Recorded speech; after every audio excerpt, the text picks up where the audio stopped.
Sadashivasamarambham Shankaracharya Madhyamam Asmadacharya Paryantam Vande Guru Paramparam. Om. Be seated, please.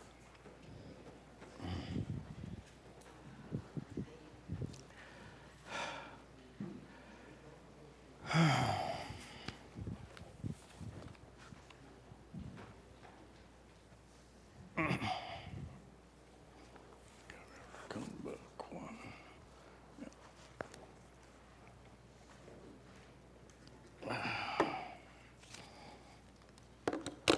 All right.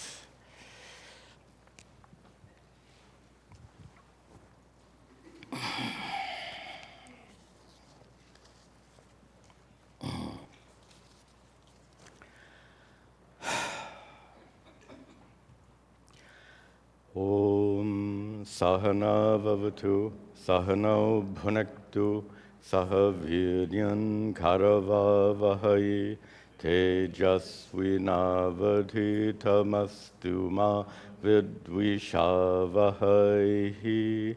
Om Shanti Shanti Shanti.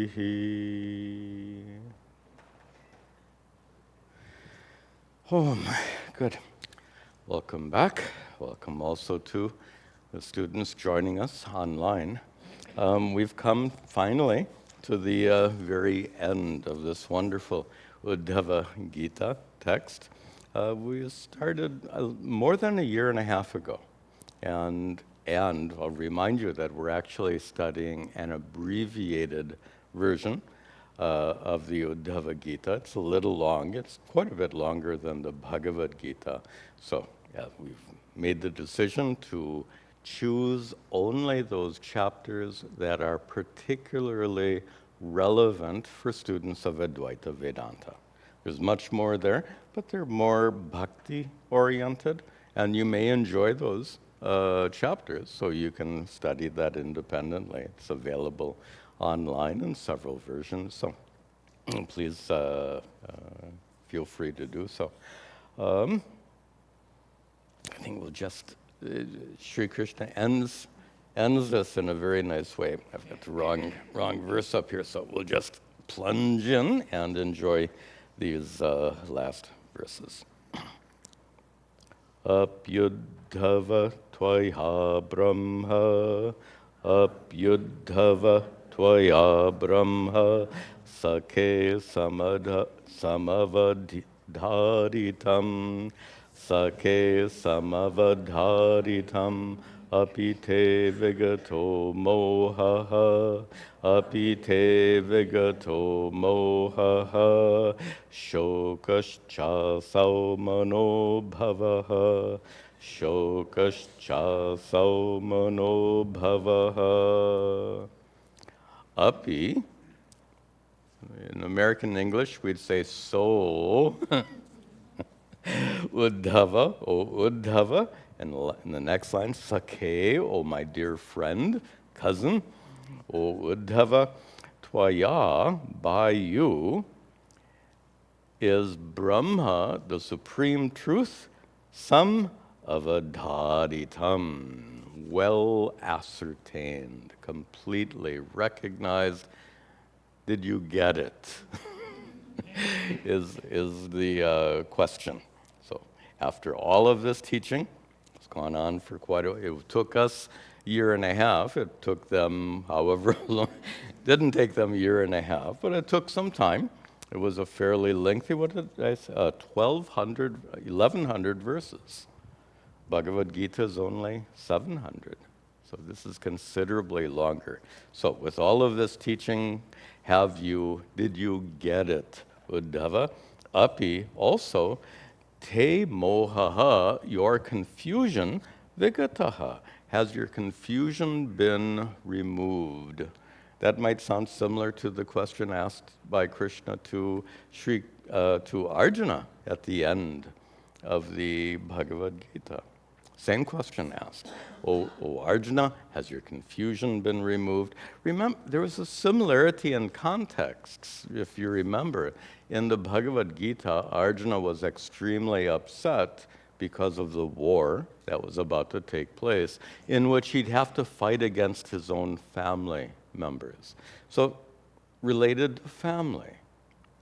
In fact, both the Uddhava Gita and Bhagavad Gita are related to families. So what an interesting observation, because Uddhava is also upset because of his family, who is about to break into two factions and kill each other off in a terrible civil war.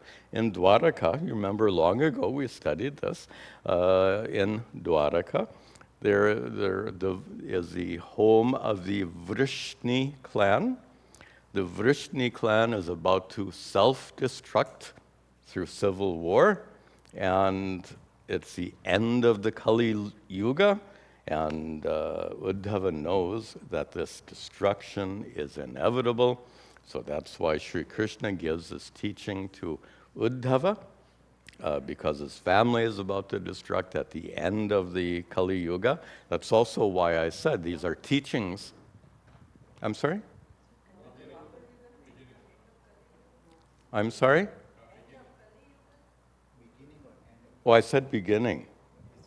Oh, not beginning. Sorry. Thank you.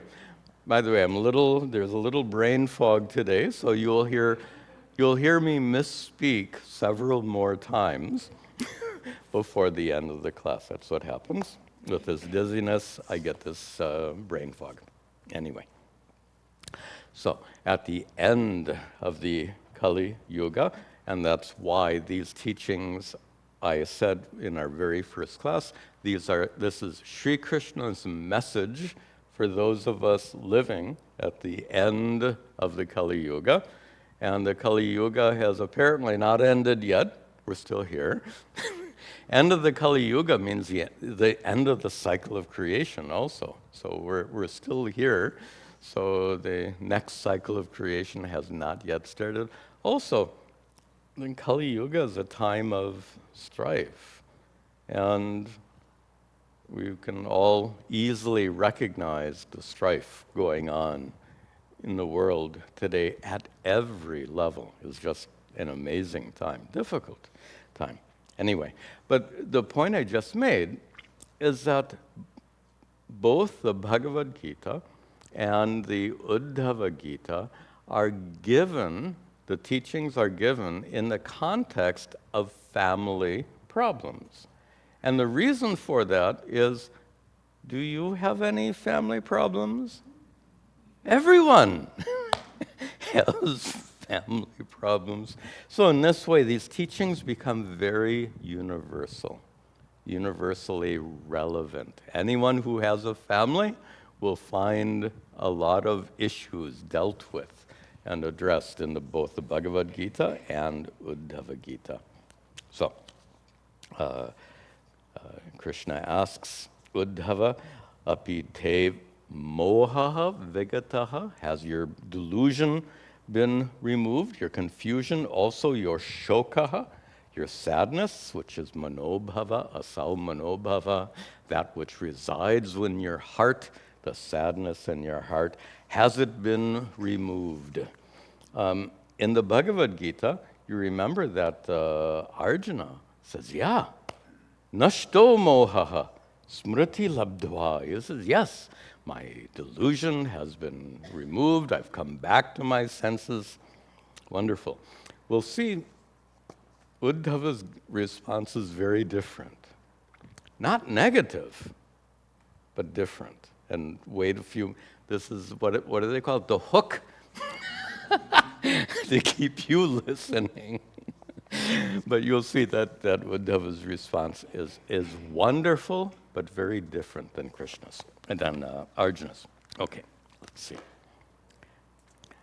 Naitad tvaya dambikaya, naitad tvaya dambikaya, nastikaya shataya cha, nastikaya shataya cha. Ashushrushoor abhaktasya, Ashushrushoor abhaktasya, Durvinitaya diyatam, Durvinitaya diyatam. You have to connect the first word and the last. First words are na, etat, tvaya. Etat, this. Tvaya, by you. Na is not. And the last word, diyatam, should be given. These teachings, not Arjuna, Uddhava, O Uddhava, these teachings should not be given by you, meaning don't repeat anything we've said. Unto whom? You shouldn't repeat these teachings unto Dambhikaya, unto one who has Dambha. Dambha means this kind of pride and arrogance, somebody who has a bad attitude. Don't give these teachings to someone who has a bad attitude. And if you ask why, very practical. You think they want to listen to this? So don't give this teaching to someone who doesn't want to hear it. And look at the next word. He says you shouldn't give this to Nastikaya. You shouldn't give this to a Nastika. A common translation of Nastika is atheist, but a more technical definition of Nastika is one who doesn't accept the validity of the Vedas. That is a scholarly definition of Nastika. It's interesting. It's not with regard to God. It's with regard to scriptures. So the scholarly definition of Nastika is one who rejects the validity of the Vedic scriptures. So then we could loosely translate Nastika as non-Hindu. Someone who accepts the validity of the Vedas is Hindu. That's a fundamental definition. Who is Hindu?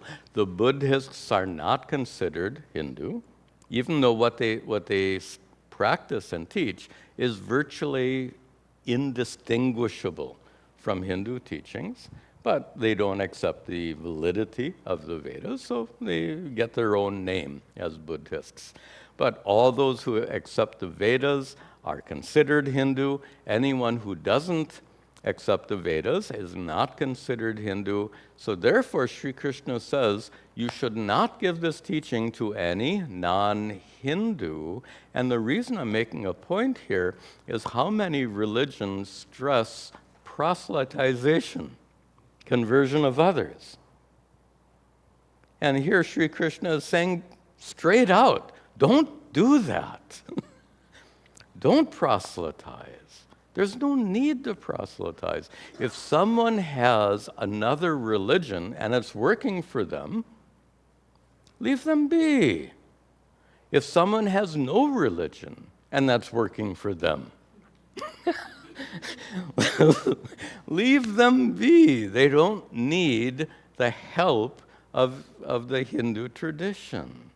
So this, my guru made a big point of this when he lived, because as many of you know, proselytization is a huge issue in India. It continues to be a tremendous issue even to this day. And in my guru's words, conversion is violence. He called it cultural violence. You are depriving someone of the religion which forms the backbone of their culture. So he was very outspoken on this issue. Anyway, Sri Krishna just says, don't do it. There's no scope for proselytization in this tradition.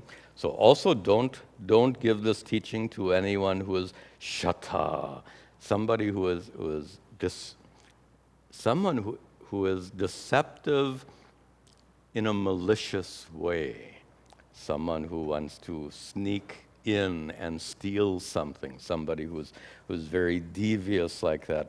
Also, because again, do they want to hear these teachings? No. Also, you shouldn't give these teachings to someone who is a shushrusha. A shushusha is one who wants to hear. A shushusha, one who doesn't want to hear. Just common sense. Sadly, in the Bible, actually in the Christian Bible, not in the Jewish Bible, because the Jews don't proselytize, right? They don't.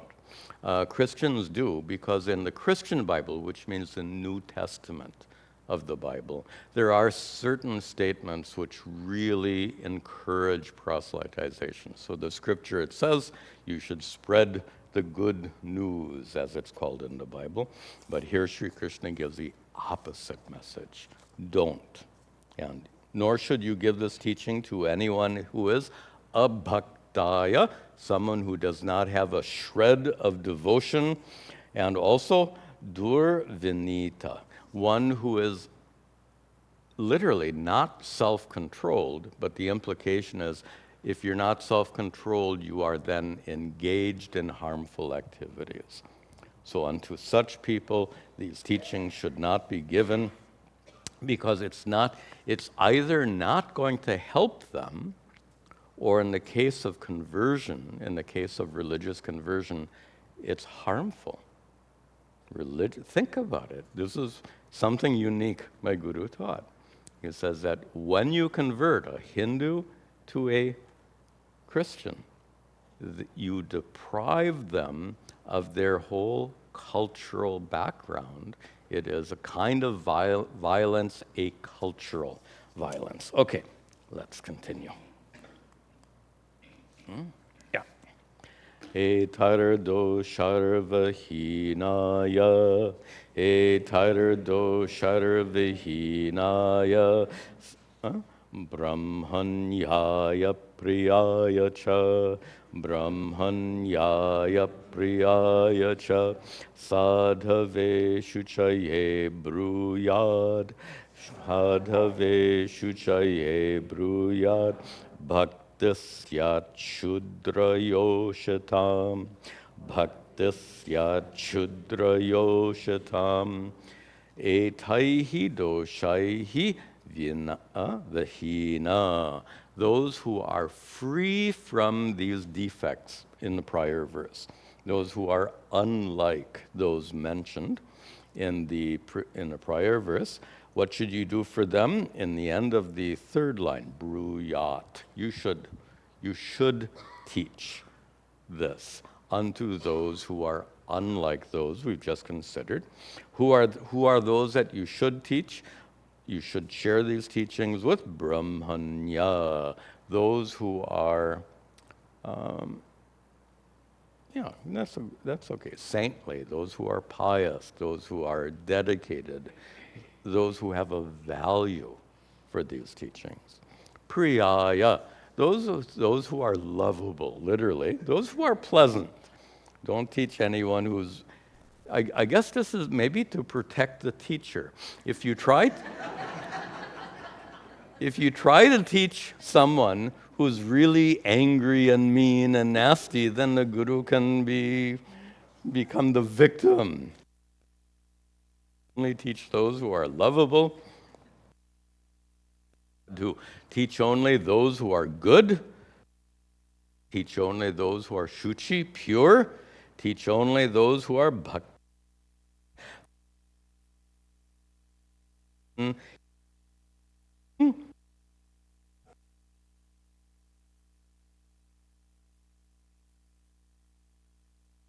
Women is the lowest.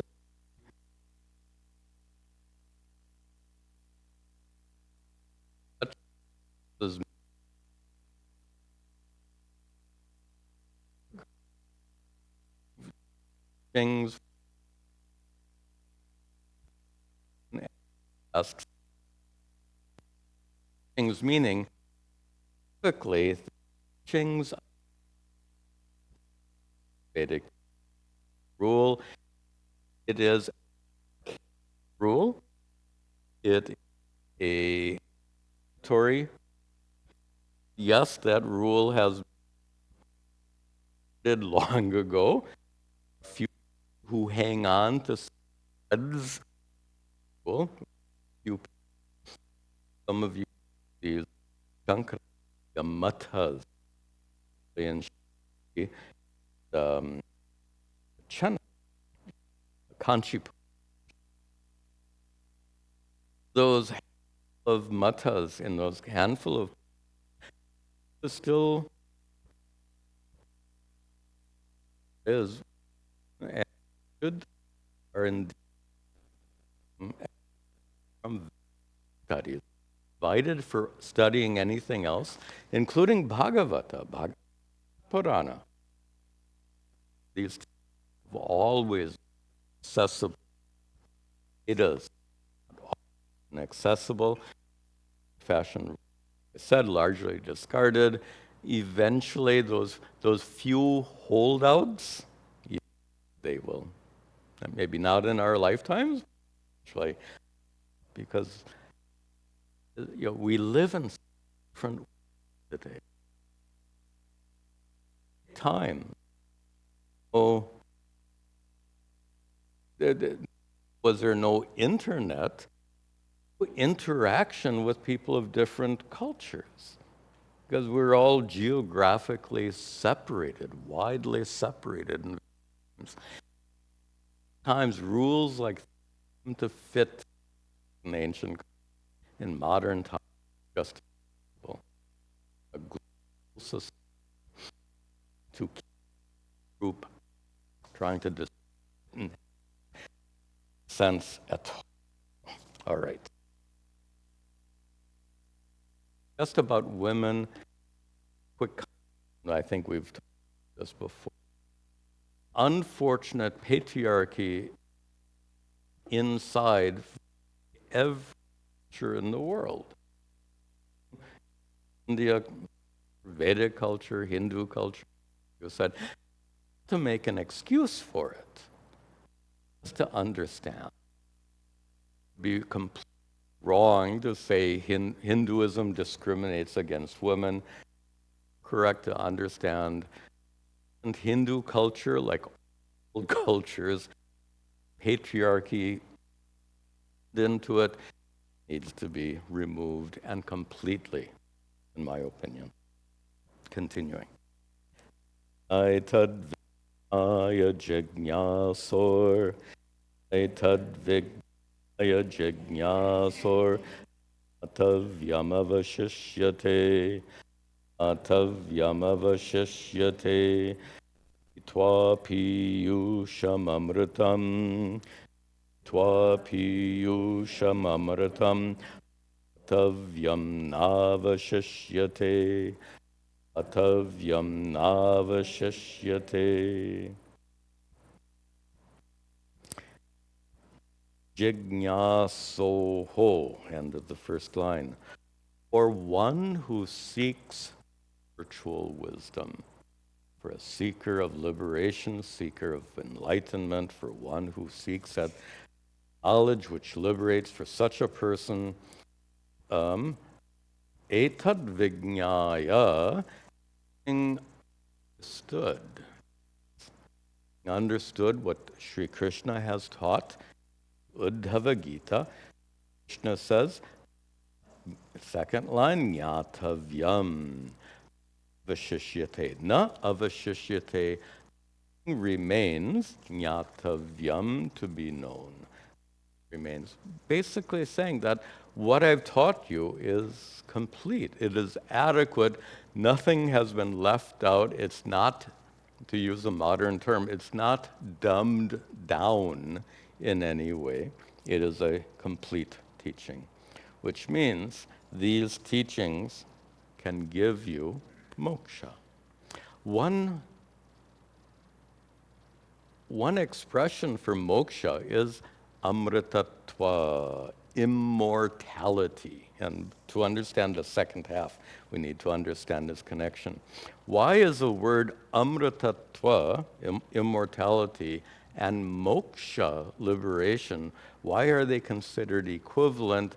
Has to do with our understanding of what liberation really means. Of course, in a superficial way, you are freed from rebirth. So, the Hindus believe in reincarnation. So for those who accept the reality of reincarnation, you're not born again and again and again. So in that obvious sense, you are freed from mortality. Mortality refers then to the suffering of getting born again and again and again. But there's a more Vedantic understanding of this immortality, and we'll see that in the second half here. The more Vedantic understanding is this. Right now, Atma is present as your own consciousness. When was that Atma born? There was a date when your body was born. There was a date when your body was conceived, 9 months before. But I'm not talking about that. I'm saying, when was Atma born? Atma wasn't born. Then that which is born doesn't die, right? That which is born dies. That which is not born is undying. Therefore, Atma is already immortal. Your true nature is already immortal, and moksha, or enlightenment, is to discover and recognize the truth of who you already are. You already are an immortal conscious being in essence, and that essence, the truth of who you are, is to be discovered. So with that meaning of amritam, immortality, in mind, the second half will make sense. Pitwa, it's a metaphor. What a lovely metaphor. Piyusha is nectar. So pitwa, having drunk piyusham, this nectar. What kind of nectar? Amritam, the nectar of immortality. You've heard such expressions before. Having drunk this nectar of immortality, patavyam na avashishyate, nothing else needs to be drunk. Literally, that's what he says. Patavyam, to that which needs to be drunk, na avashishyate, nothing remains. So what a lovely metaphor. And it is a metaphor. There is no such thing as a drink which gives you immortality. Although we see that in the mythological literature of probably every world culture. So in ancient India culture, in ancient Greek culture, I presume ancient Egyptian culture, though I know zero about it, I have a feeling that you'll find something equivalent to this drink of nectar of immortality in all of these cultures. But here, what do you have to drink? It's a metaphor, right? What you are drinking is knowledge. You are nice to use the word imbibe, because we use that word both for drinking and for other things as well. You can imbibe in some drink. You can imbibe this knowledge, this wisdom. And by imbibing this wisdom, you gain enlightenment. You become free from suffering, which is referred to here as amritatvam, immortality. All right. Then, jnane karmani yoge cha, jnane karmani yoge cha, vartayam dandadharane, Tayam dandadharane yavanartho nranam tata yavan hartho nranam tata tavan steham chaturvidha tavan steham chaturvidha. Good. Yavan, correct. All right. Start in the third line. Tata, O dear one, Sri Krishna addresses Uddhava. Yavan artaha, whatever goals, nrinam, can be achieved by people. The goals that can be achieved by people, and this is clearly a reference to the four purusharthas, the four purusharthas, the four goals of life being dharma, artha, kama, moksha, and I don't, it's a topic most of you have heard many times, and I don't want to dwell on it here. It's a little out of place. But we can say all worldly goals, all religious goals, and all spiritual goals fall into these four categories. So two of them define worldly goals. One, so kama, artha, we'll call them worldly goals. Dharma is a religious goal, going to heaven, and moksha, enlightenment. So these four goals. So with regard to these four goals, you can see at the last word, chaturvidaha, fourfold. So chaturvidaha artaha, these fourfold goals of life. What about these fourfold goals of life? These four goals are achieved how? Go up to the top. How do you gain these four goals? Through jnana, jnane, through jnana, through gaining knowledge in particular. So today it's so obvious. Can you fulfill worldly goals without education? Right? What we know all so well, and this is a big issue for developing countries. Education is the most important thing for a developing country. Decades, when I was a child, India was a developing country. Not anymore. It is a developed country. It has so much education. It has so much wealth. Has so many people also, but that's another topic entirely. So, the recognition of the importance of education for fulfilling worldly goals. So, jnane, through knowledge, karmani, through actions and deeds, and those actions include both worldly actions, like going to work, and they include non-worldly actions like doing rituals. So worldly actions are good for getting a paycheck.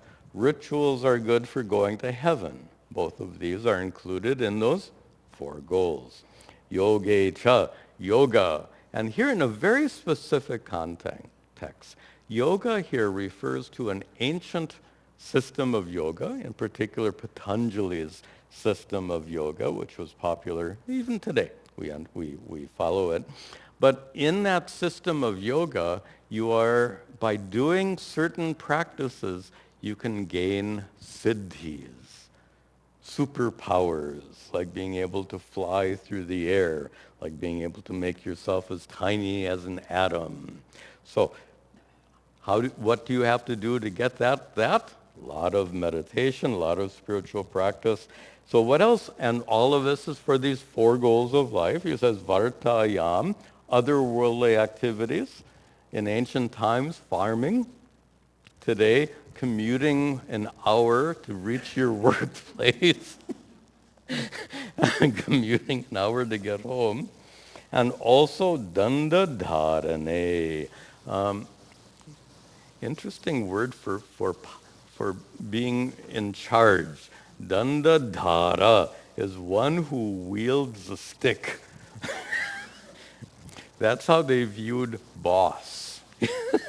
Boss is the one who wields the stick.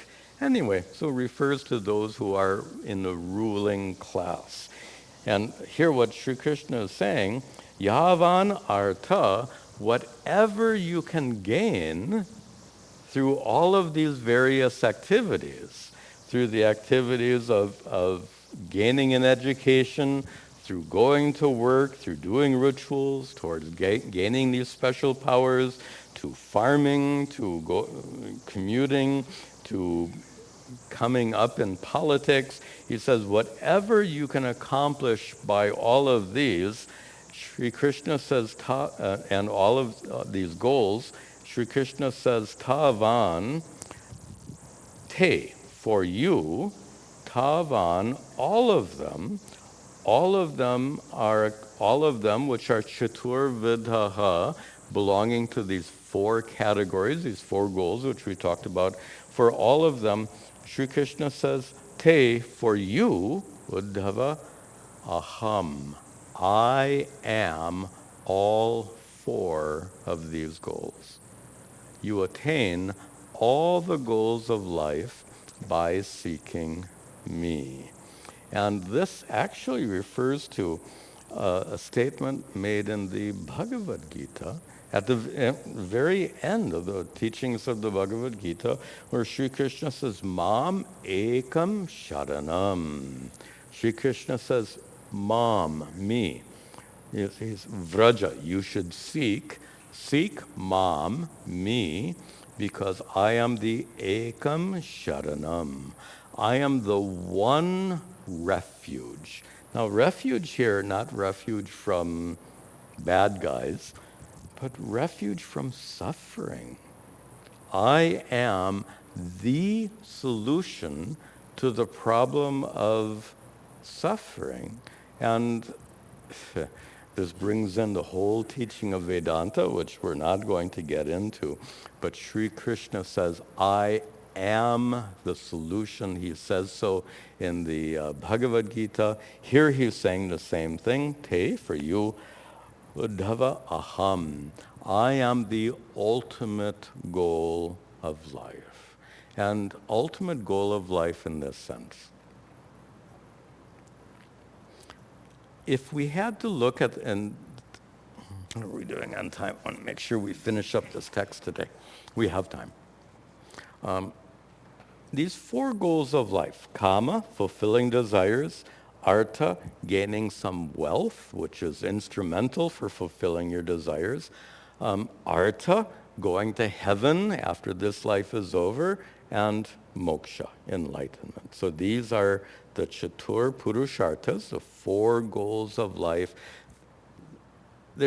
Often we make a distinction between moksha and the other three. We say moksha is the parama purushartha, the ultimate goal. The others are said to give temporary satisfaction only. So temporary satisfaction. So the first is kama. Hey, I can do that. That's pretty good. I didn't know I could do that. so big deal. All right.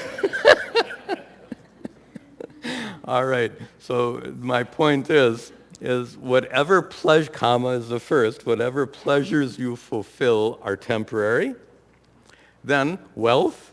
Boy, do we know how temporary wealth is. It comes in, it goes out just as fast, and you're in trouble if it goes out faster than it comes in. So wealth is temporary, and dharma, going to heaven, one of the unique features of the Hindu tradition is heaven is considered temporary. Other world religions consider it eternal, not in Hinduism. Heaven is temporary. You go to heaven based on a finite amount of accumulated good karmas. And just like you get reborn again and again, sooner or later you get reborn out of heaven into some other situation. So all of these are temporary. There is one that is not temporary. As we said before, Atma was never born, therefore not subject to death, that kind of immortality. Moksha, enlightenment, is the discovery of that. And Sri Krishna says, I am that. And the two senses for that is that one, Sri Krishna says again and again in this Uddhava Gita, Sri Krishna says that that consciousness within you, which is unborn, uncreated, unscathed by worldly sufferings and not subject to death, Sri Krishna says, I am that inner reality. What we often refer to loosely as a divinity within, which Vedantins call Satchidananda Atma, Sri Krishna boldly says again and again and again, I am that. I am Satchidananda Atma. I am that inner divinity. I am the truth of who you are. So in that sense, Sri Krishna says, Te Ham, I am for you, Uddhava, all four goals of life, permanent contentment. Also, he says it in a different sense. Who is giving this teaching? Is Sri Krishna. Through these teachings, you fulfill the goals of life, including that Parama Purushartha, the ultimate goal of life. So as both the means to the end and the end. The means to the end are these spiritual teachings coming from Sri Krishna, and the goal itself is Sri Krishna. Sri Krishna is both the means and the end, and that's what he says in this verse, leading us to his last verse. The last verse spoken by Sri Krishna in the Uddhava Gita. It has the longer meter here. Martyo yada tyakta samasta karma. Martyo yada tyakta samasta karma. Naveditatma vichikirshito me. Naveditatma vichikirshito me. Tadamritatvam pratipadyamano. Tadamritatvam pratipadyamano. Mayatma bhuyaya cha kalpate vai. Mayatma bhuyaya cha kalpate vai. So Sri Krishna concludes in this way. Yada, when. Martyaha, a mortal person. When that mortal person is tyakta samasta karma. When that mortal person, tyakta, when he or she gives up samasta karma, all activities. All activities means, hey, that's kind of good. You don't have to commute to work on Monday. That's what he says. Remember teachings of karma yoga? Anyway, we won't get into all the details right now. This is the penultimate verse. This is not time for a detailed discourse. So when a person gives up, let's put it in this context. When a person gives up seeking contentment, happiness, and peace through worldly activities, put it like that. So it means you still have to go to work Monday. Sorry. That's karma yoga, after all, and Sri Krishna, that's one of his favorite topics. But it says here, when a person gives up all deeds, and that person is niveditatma, his atma here doesn't mean Satchidananda, it means oneself in a general sense. When a person dedicates, nivedita, when a person dedicates himself or herself, to me, when a person dedicates himself or herself to me, when that person vichikitsitaha, when that person is focused on me, has determined that what I want is Sri Krishna. But Sri Krishna, as described in the prior verse. How did Sri Krishna describe himself in the prior verse? We said in two ways. One as a guru, who is imparting these teachings, and secondly, as the goal, as the divinity within, as Satchidananda Atma. So one who devotes himself or herself to me, what about that person? Yada, when that person gives up all worldly activities and devotes himself or herself exclusively to me, tada, then Amritatvam, the word I said before. Amritam Amritam literally means not, sorry, Amritam literally means not dead. That's the literal meaning of it, not dead. Amritatvam is the proper word for immortality. So immortality, pratipadyate, is obtained. That person obtains immortality. How? By giving up chasing after happiness through worldly activities and by dedicating himself or herself to a life of spiritual growth. That nicely paraphrases the first three quarters of this verse, leading to the Sri Krishna's concluding statement, Mayatma bhuyaya cha kalpate vai. Vai, indeed, that person, kalpate, is able to, maya, atma bhuyaya. Atma bhuyaya, become, it's idiomatic. Maya, atma bhuyaya, become one with me. The person's self becomes one with me. That person becomes non-separate from me. That person, common language, that person merges into me. I embrace that person. This is described in so many different ways by different teachers and different texts, but it all means the same thing. And that is the goal, the ultimate goal, is Sri Krishna is present. The nice expression. Sri Krishna is present within you as your true nature. That last part is important because Sri Krishna is present within you, but separate from you.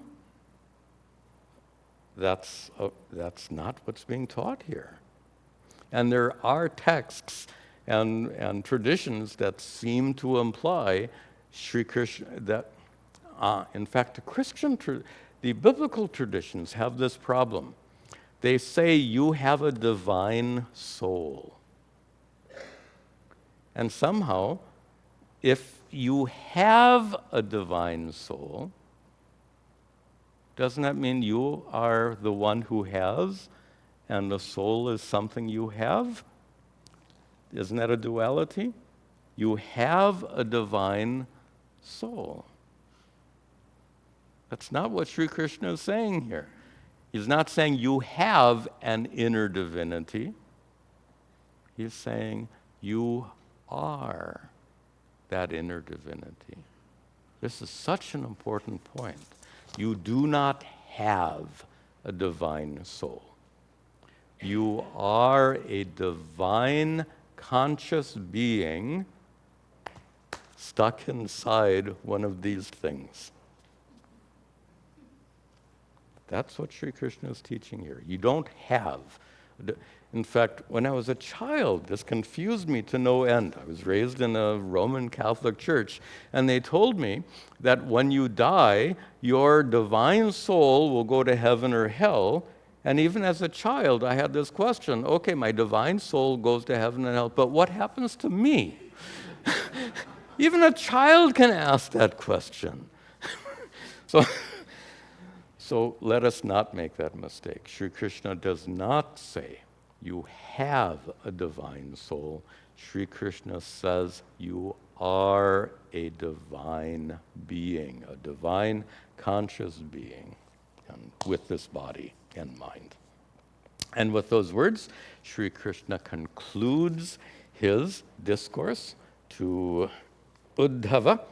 Now, we said before, we want to find out when Sri Krishna finished teaching Arjuna in the Bhagavad Gita, Arjuna says, I get it. Nashto mohaha. My delusion is removed. So we left that question hanging before. What is Uddhava's response? And I suggested it's very different, but very positive. And we see that not spoken by Uddhava, but remember we have this tradition of a story within a story within a story. So now we are popping out, so to speak, from the story, which talks about the dialogue between Sri Krishna and Uddhava. We're popping up a level to the earlier level of story, which is a dialogue between Shuka, the son of Vyasa, who's in the role of teacher here, who is teaching King Parikshit, who is the great or grandson of Arjuna. Anyway, this dialogue, it doesn't make any difference, but anyway, that's the story. It's kind of the basic story of the entire Bhagavata Purana. And since we've been focused on this Uddhava Gita, we haven't really seen much of that story. I think in our first class we talked about it a bit. But Shuka is the guru, the teacher in the top story here. And Shuka then describes to the king, who has a curse, he's describing what is Uddhava's response to all of this. Vacha, Shri Shuka Vacha. Longer meter. Saheva Madarshita Yoga Margas. Evamadharshita yoga margas tama shloka vacho nishamya anjali dhakanto anjali dhakanto charut Akshaha Cheruch Shupkshaha. We'll come to that.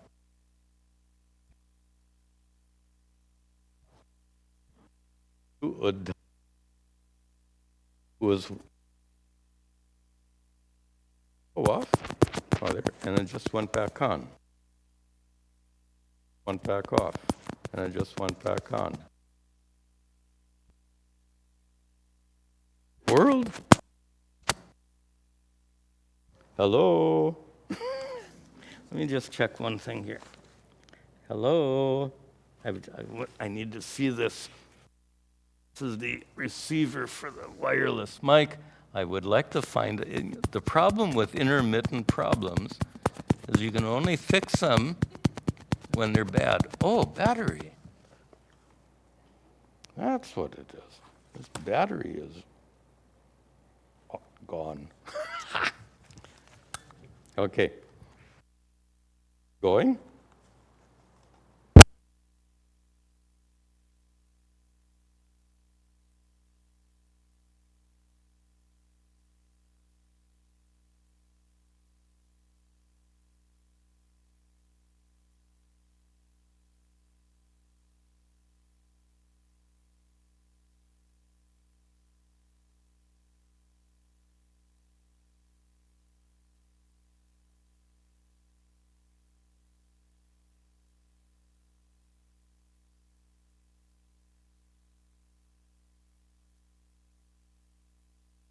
Okay, well, we'll need to get some. Not now, but I've got a little bit left on this. Thank you.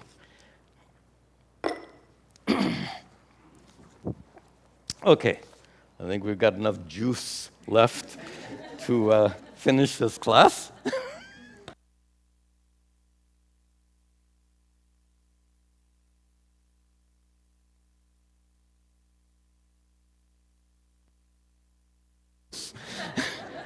Exactly. It's still going in and out. Excuse me just a minute. I would like to know what is going on here.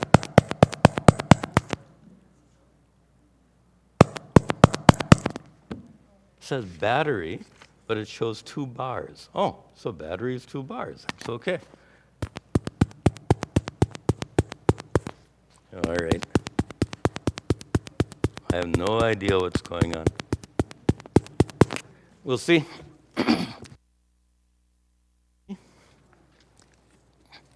Okay, let's try to finish this up before any other technical problems come. So, Saha, Uddhava. Uddhava, who is, I'll just, test.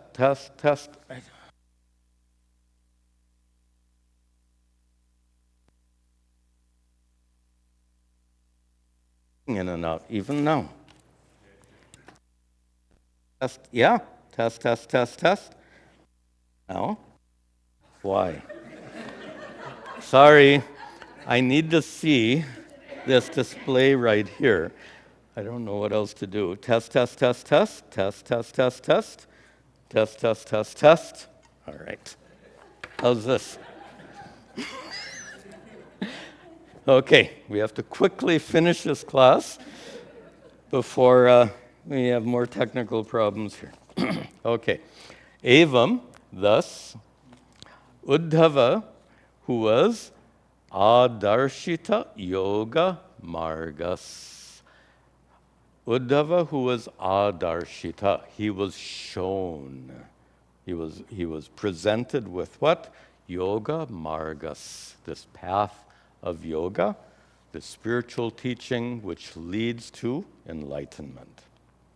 And this Yoga Marga, these teachings on enlightenment, Uddhava, in the end of the next line, Nishamya. He heard.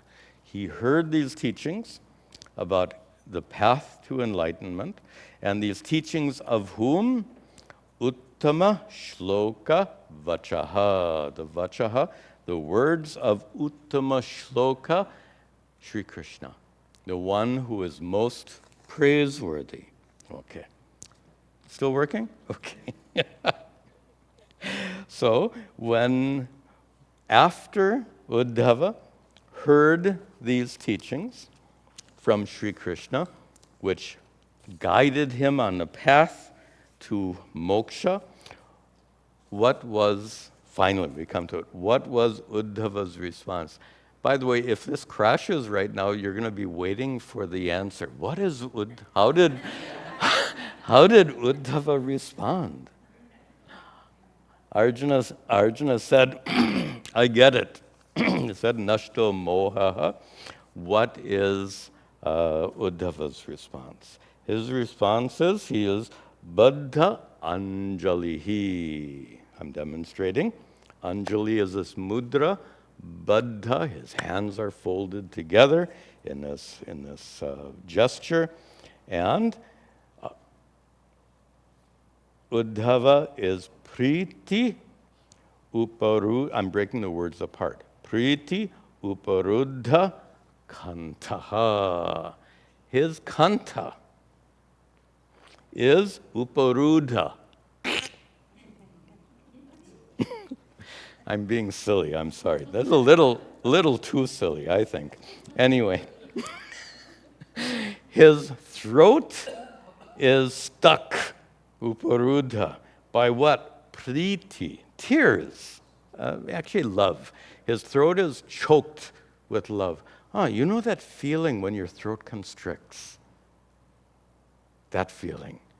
His throat is, when you get some really intense emotions, you know how you can feel it in the back of your throat? That's what he's describing. Okay? And when your throat is constricted, and when you are, last line, ashru paripluta akshaha, his akshaha, eyes, are paripluta, complete, pluta, immersed, filled, paripluta, completely filled with ashru, tears. His eyes are full of tears, his throat is... And the reason I'm demonstrating like that, as silly as it is when your throat is like this, what can you say? That's right. So what did he say? Nakincharuche. He couldn't say a thing. he was like, he was so...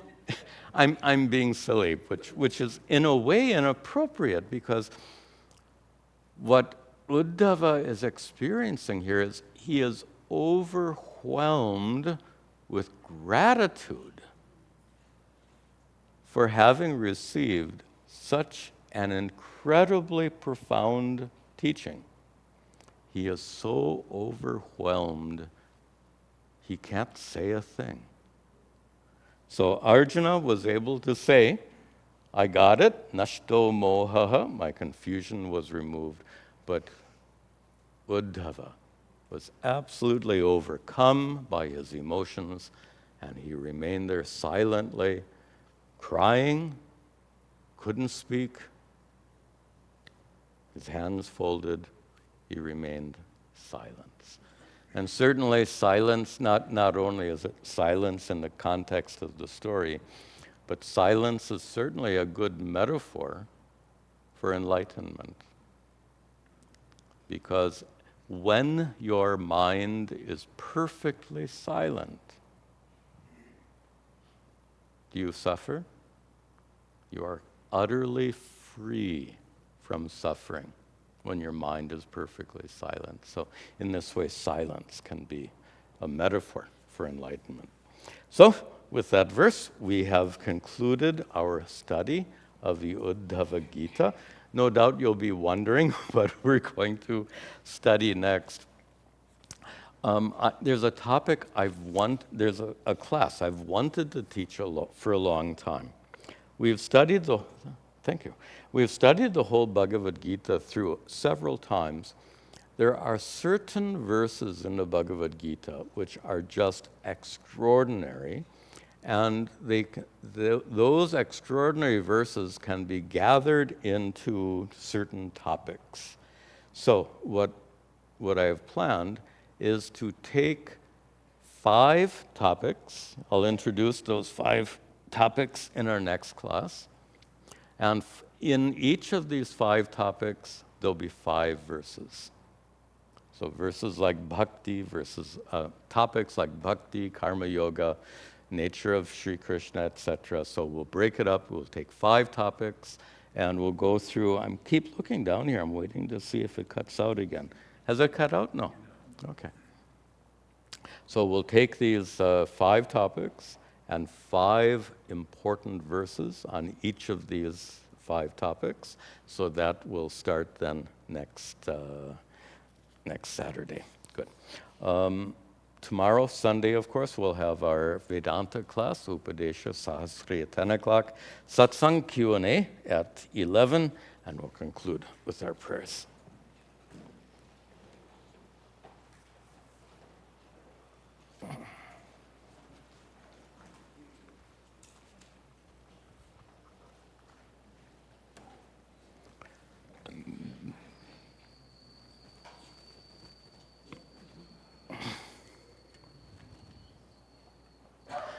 Om Gananahan Tva Ganapatigam Avamahe Kaving Gavinam Upamashhravasamam Jeshtarajam Brahmanam Brahmanaspatahanashranvan Uttibasida Sadhanam Om Mahaganapataye Namaha Ishvaro Gururhatmeti Murti Bheda Vibhagine Vyomavad Vyapta Dehaya Dakshina Murtaye Namaha Vasudeva Sutam Devam Kamsa Chanuramardanam Devaki Paramhanandam Krishnam Vande Jagadguru